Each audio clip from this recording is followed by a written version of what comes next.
Lain tadi udah kita bahas sebelumnya penyakit diare.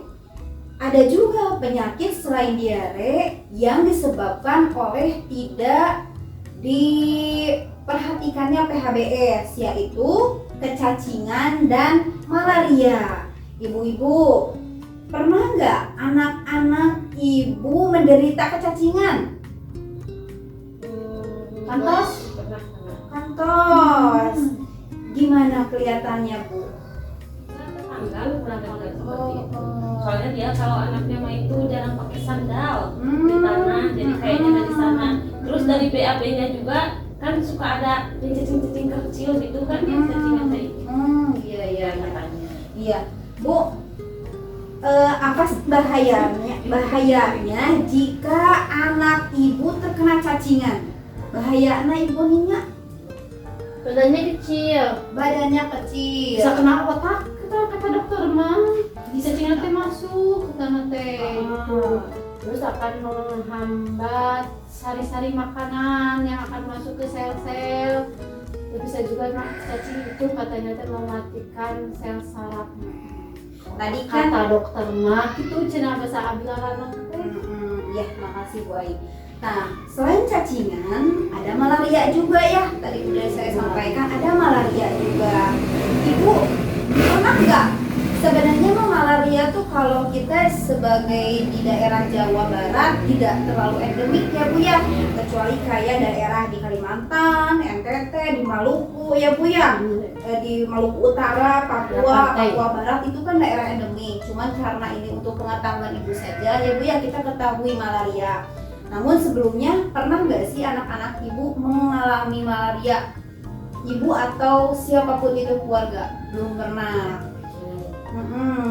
Ibu tahu nggak bahayanya jika anak terkena malaria? Belum tahu. Oke. Nah, kita bahas, kita pelajari di sesi kita. Jadi ibu bisa melihat di sini di depan ibu sudah ada flip chart mengenal kecacingan dan pencegahannya. Apa sih itu cacingan? Tadi Bu Ai, Bu Popi sudah bercerita ya ciri-cirinya cacingan, kelihatannya seperti apa. Nah, kita ketahui di sini kecacingan yaitu gejala gangguan kesehatan akibat adanya cacing parasit pada tubuh anak. Nah, apa itu parasit? Parasit itu organisme makhluk hidup yang kecil ya Bu ya, yang numpang hidupnya, numpang makan, numpang hidup, sehingga orang yang ditumpanginya akan terasa terganggu ya Bu ya. Nah, karena disebut parasit ini, cacingnya itu mengganggu, menyerap zat makanan dalam usus gitu. Kebayangkan Bu ya, cacing masuk ke dalam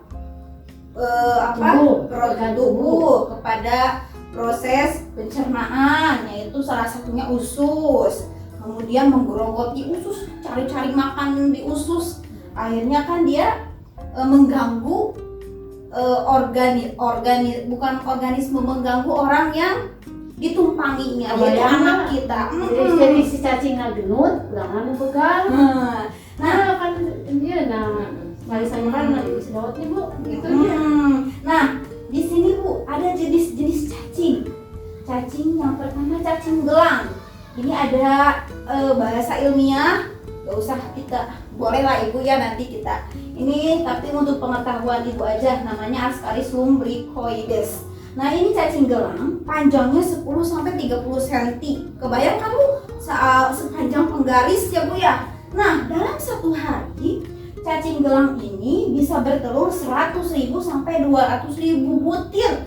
Bayangkan satu cacing masuk ke dalam mulut dan dia bertelur di dalam perut anak kita sebanyak 100.000 sampai 200.000. Makanya setiap anak makan nggak nyampe nutrisi atau zat-zat sari-sari makanan ke dalam tubuhnya, malah dimakan oleh cacing tersebut.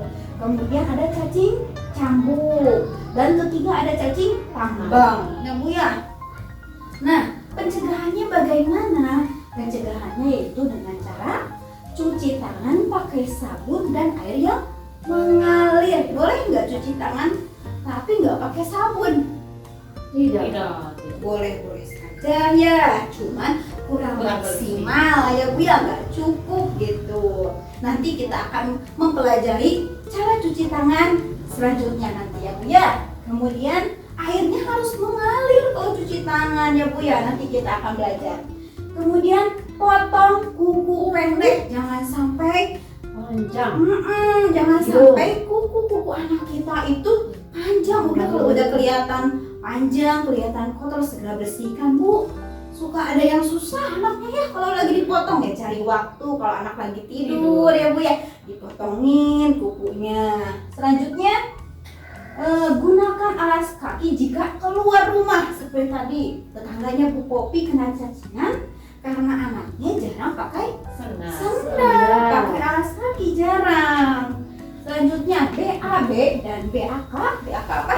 Buang air kecil. Buang air kecil menggunakan jamban sehat. Apa itu jamban sehat? Belum tahu?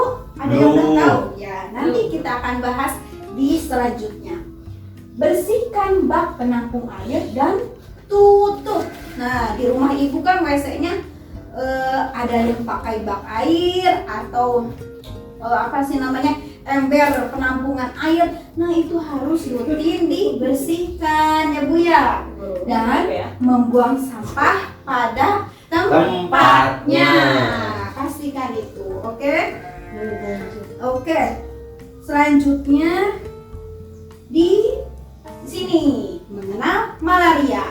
Nah, tadi saya udah tanyakan malaria sama pencegahannya, ibu belum tahu ya. Nah, sekarang kita akan pelajari di sesi ini. Malaria itu apa sih? Malaria itu disebabkan oleh gigitan nyamuk, namanya nyamuk Anopheles.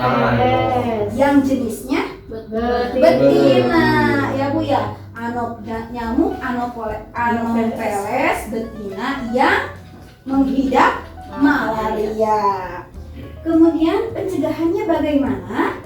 Yaitu memakai lampu anti nyamuk berinsektisida yang tidak berbahaya bagi kesehatan manusia. Maksudnya ini ya, insektisida itu kan bahan kimia untuk mematikan serangga. Nah, tapi carilah insektisida yang berbahan insektisida yang aman untuk manusia. Kemudian ketika terjangkit malaria anak ibu, nauzubillah ya, atau salah satu keluarga ibu, bagaimana? Kita segera bawa ke puskesmas jika ini ciri-cirinya Bu. Demamnya disertai kejang-kejang. Selanjutnya demam tidak turun dalam 2 hari, terus demamnya itu tidak turun-turun. Kemudian demam disertai bintik-bintik merah Bu, dan pendarahan di hidung atau BAB-nya berwarna hitam. Ada yang ditanyakan Bu mengenai cacingan dan malaria? Paham Bu? Cacingan teh anu dina socal sanes diceritakan. Kalau anak suka gatel katanya Bu, di anusnya itu sama ya, itu suka ada cacing kecil gitu. Nah, ya. Itu apa Bu? Kita tahu, cari dulu ciri-ciri cacingan itu seperti apa.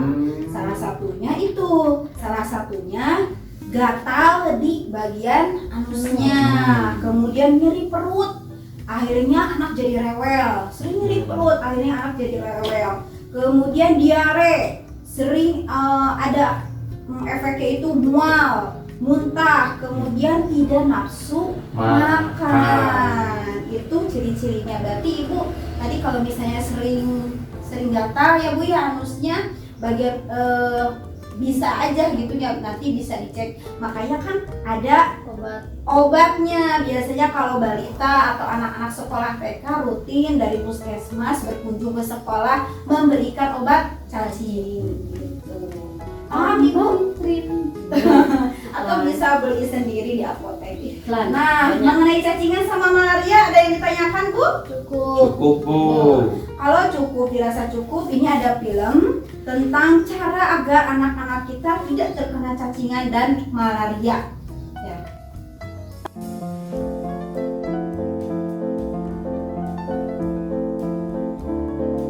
anak kecacingan. 1. Hindari kebiasaan buang air besar di tanah, kebun atau sawah. 2. Pakai alas kaki sandal, sepatu jika keluar rumah. 3. Mencuci tangan dengan sabun dan air mengalir jika hendak makan. 4. Pemeriksaan rutin dan mendapat obat cacing di puskesmas. 5. Mengobati kecacingan pada anak termasuk menjaga kebersihan diri dan lingkungan supaya tidak tertular kecacingan. Anak malaria. 1. Memakai kelambu berinsektisida adalah kelambu yang sudah dilapisi dengan racun serangga yang dapat membunuh nyamuk, tetapi tidak berbahaya bagi kesehatan manusia. 2. Mencegah digigit nyamuk di daerah nyamuk malaria dengan memakai celana panjang dan kemeja lengan panjang saat berada di luar rumah. 3. Pemakaian penolak nyamuk atau obat nyamuk. 4. Pemakaian kawat kasa nyamuk pada pintu-pintu dan jendela-jendela rumah. Ada yang ditanyakan mengenai video ini? Cukup. Ya Bu ya.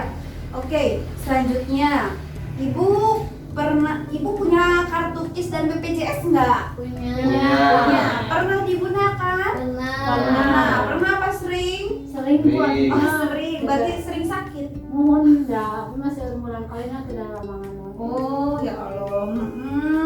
Nah itu bagus ya Bu ya, dimanfaatkan kartu KIS dan BPJS-nya. Itu juga sama ya Bu ya, bantuan dari pemerintah selain PKH. Nah Ibu, ini untuk pengetahuan Ibu, ada tahapan-tahapan jika Ibu berobat dengan menggunakan KIS dan atau BPJS. Yang pertama, Ibu datang ke puskesmas, yaitu puskesmas atau vaskes tingkat 1. Bisa puskesmas ya Bu ya, bisa poliklinik, bisa dokter pribadi atau rumah sakit yang kategorinya D, dimana sesuai dengan FKTP yang tertera pada kartu KIS atau BPJS. Ini sebagai contoh, nih kartu saya ya Bu ya, di bawahnya itu ada nih vaskes tingkat 1 misalnya ya, ini puskesmas Ciberem misalnya. Nah berarti saya datangnya ke puskesmas Ciberem dulu. Nah kalau misalnya dirasa penyakit saya tidak bisa ditangani di puskesmas Ciberem, maka saya nanti akan dirujuk Bu. Nah selama dirujuk ini saya harus memastikan saya sudah mendapatkan surat rujukan dari vaskes yang pertama ini, yaitu dari puskesmas Ciberem tersebut. Nah saya datang ke rumah sakit umum atau rumah sakit sesuai dengan rujukan puskesmas itu. Selanjutnya, ternyata penyakit saya Bu tidak bisa ditangani juga di rumah sakit tersebut, di RSUD, maka saya oleh RSUD akan dirujuk dan pastikan saya sudah mendapatkan surat rujukan dari RSUD itu.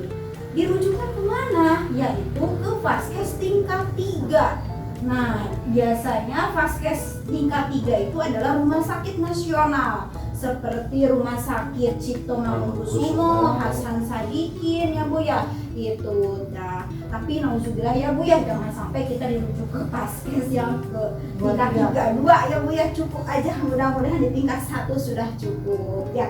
Jadi mulai saat ini mangga dimaksimalkan penggunaan kartu KIS dan BPJS-nya begitu ya Bu ya.